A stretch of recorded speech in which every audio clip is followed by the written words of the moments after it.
Welcome back after the break. चलते हैं news के बकिया हिस्से की जानिब। औरंगज़ई के खूबसूरत मुकाम कलाया में पाक फौज की तामीर करदा रिजॉर्ट का इफ्तिताह कर दिया गया। Core commander Peshawar lieutenant general Hasan Azhar Hayat ने इफ्तिताह किया। कोहाट से 2.5 घंटे की मुसाफत पर तामीर करदा रिजॉर्ट पर जदीद सहूलतें भी दस्तियाब हैं। रवां बरस 14 अगस्त को औरंगज़ई में पैराग्लाइडिंग क्लब का आगाज़ किया गया था। खूबसूरत रिजॉर्ट में सयाहत के फ़रोग़ के लिए मज़ीद इक़दाम किए जाएंगे। औरंगज़ई की आवाम ने रिजॉर्ट की तामीर को खुशाइन करार दिया है। इस इक़दाम से सियाहत को फ़रोग़ मिलेगा। पाकिस्तान पीपल्स पार्टी मादर जमहूरियत बेगम नुसरत भुट्टो का यौम वफ़ात 23 अक्टूबर अक़ीदत व एहतराम से मनाया जा रहा है। बेगम नुसरत भुट्टो को कौम से बिछड़े हुए 12 बरस बीत गए। मादर जमहूरियत ने जमहूरियत के फ़रोग़ के लिए बेपनाह जिद्दोजहद की और कुर्बानियाँ दी। बेगम नुसरत भुट्टो ने न सिर्फ जेलें काटी बल्कि आमरों का तशद्दुद भी बर्दाश्त किया। बेगम नुसरत भुट्टो ने आमरीत के ख़िलाफ़ दलेराना जिद्दोजहद पर मादर जमहूरियत का खिताब हासिल किया। उन्होंने पाकिस्तान की जमहूरियत और अवाम की खातिर अपना सब कुछ कुर्बान करने से भी दरेग नहीं किया। मादर जमहूरियत अहदसाज़ शख्सियत थी। अर्जेंटाइन के सदारती इंतखाबात के पहले राउंड में फाइनेंस मिनिस्टर सर्गियो मासा को हैरत अंगेज़ तौर पर बढ़तरी हासिल है। अर्जेंटाइन के फाइनेंस मिनिस्टर को सदारती इंतखाबात के पहले राउंड में हरीफ मिलर पर बढ़तरी हासिल है। वोटर्स के फाइनेंस मिनिस्टर के हक में वोट डालने से इनकी कामयाबी के इम्कानात बढ़ गए हैं। ताहम दूसरे मरहले में एंटी इस्टेब्लिशमेंट मिलर को भी बढ़तरी हासिल हो सकती है। अब तक के गिने गए वोट्स में सर्गियो मासा आगे हैं। तजियाकारों के मुताबिक नताइज हैरान कुन हैं, लेकिन वोटर्स के शऊर को भी उजागर कर रहे हैं क्योंकि वो महंगाई का खात्मा और मईशत की बहाली चाहते हैं। सर्गियो मासा ने पहले राउंड में कामयाबी पर जश्न भी मनाया। ताहम सदारती इंतखाबात का अगला मरहला 19 नवंबर को होगा। ईरानी सफ़ीर डॉक्टर रज़ा मीर का कहना है कि पाकिस्तान में सीपेक प्रोजेक्ट्स के लिए तैयार हैं। ईरान पाकिस्तान में जारी सीपेक प्रोजेक्ट्स को तवानाई फराहम करने के लिए तैयार है। ईरान चाहता है कि सीपेक के लिए हर मुमकिन ताउन करे, क्योंकि ये न सिर्फ पाकिस्तान और चीन के लिए फ़ायदेमंद है बल्कि ये खत्ते के लिए भी बहुत फ़ायदेमंद साबित होगा। ईरानी सफ़ीर ने कहा कि सऊदी अरब के साथ दोस्ताना और बाहमी ताल्लुकात को फ़रोग़ देंगे। ईरानी सफ़ीर ने कहा कि हम खत्ते के दो अहम ममालिक ईरान और सऊदी अरब के ताल्लुकात को खत्ते के मफाद में समझते हैं। डॉक्टर रज़ा मीर ने कहा कि सऊदी अरब की मौजूदा क़यादत ये समझना शुरू हो गई है कि अमेरिका अब माजी जैसी ताकत नहीं रहा। जनूबी बहिरा चीन में चीन और फ़िलिपाइन के छोटे समंदरी जहाज़ आमने सामने आ गए। फ़िलिपाइन का इल्ज़ाम है कि उसके जहाज़ों को रोका जा रहा है। जनूबी बहिरा चीन में सूरत हाल उस वक्त कशीदा हो गई जब चीन और फ़िलिपाइन के बोट्स आमने सामने आ गए। दोनों मुल्कों के दरमियान छोटे तिजारती जहाज़ इतने करीब आ गए कि टकराव होते होते रह गया।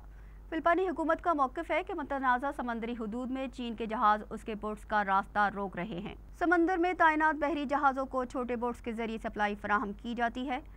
थॉमस शोल आइलैंड के नज़दीक हमारे बोट्स का रास्ता रोकने की कोशिश की गई, जबकि चीन का कहना है कि जनूबी बहिरा चीन हमारा इकनॉमिकल जोन है। चीन के बोट्स अपने समंदरी हदूद के अंदर गश्त करते हैं। झूठे इल्ज़ामात लगाकर हक़ाइक़ को मस्ख़ नहीं किया जा सकता।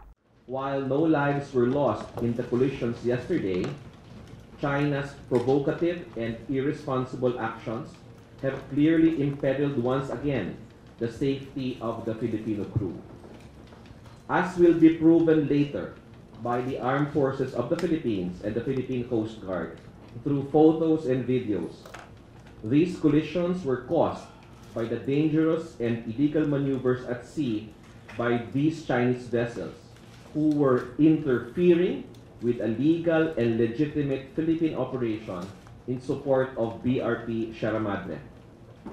The Chinese vessels did their reckless and illegal acts with full knowledge that their movements can cause a collision, and this time our fears happened. Venezuela के सदारती इंतखाबात के पहले राउंड में आज़ाद ख़याल मारिया कोरिना को बढ़तरी हासिल है।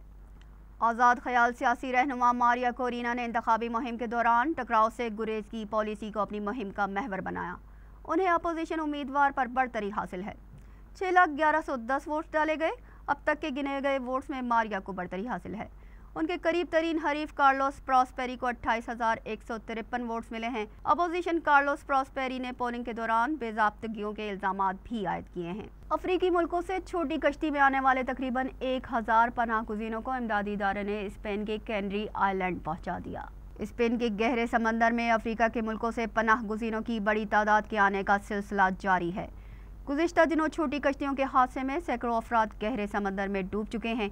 अफ्रीकी ममालिक से सयाह और पनाह गुज़ीन इटली आने के लिए हर किस्म का रिस्क लेने के लिए तैयार रहते हैं। छोटी कश्ती में तकरीबन 1000 अफराद सवार थे, जिन्हें गश्त पर मौजूद इमदादी कारकुनों ने बाहिफाजत इटली के जजीरे कैनरी पहुँचाया। इमदादी कारकुनों के मुताबिक 320 मुसाफिरों की गुंजाइश वाली बोट में 1000 से ज़ायद लोग सवार थे। आईसीसी वनडे वर्ल्ड कप में भारत ने कीवीज को 4 विकेटों से शिकस्त देकर इवेंट में मुसलसल 5वीं कामयाबी हासिल की, जबकि ये न्यूजीलैंड की इवेंट में पहली शिकस्त है। भारत ने न्यूजीलैंड का 274 रन का हदफ 48 ओवर्स में 6 विकेटों के नुकसान पर पूरा कर लिया। विराट कोहली 95 रन बनाकर नुमाया रहे। धर्मशाला में हिमाचल प्रदेश क्रिकेट स्टेडियम में खेले गए मैच में भारत ने टॉस जीतकर न्यूजीलैंड को बैटिंग की दावत दी। न्यूजीलैंड की पूरी टीम मुकर्ररा 50 ओवर्स में 273 रन बनाकर आउट हो गई। डैरल मिचेल्स 130 रन बनाकर नुमाया रहे। इस मैच के बाद पॉइंट्स टेबल पर पहली पोजीशन भारत, दूसरी न्यूजीलैंड, जबकि तीसरी पोजीशन जनूबी अफ्रीका की है। हेडलाइंस आपने मुलाहिजा की। न्यूज़ स्टूडियो से फिलहाल इतना ही। हमें दीजिए इजाज़त। अल्लाह निगहबान।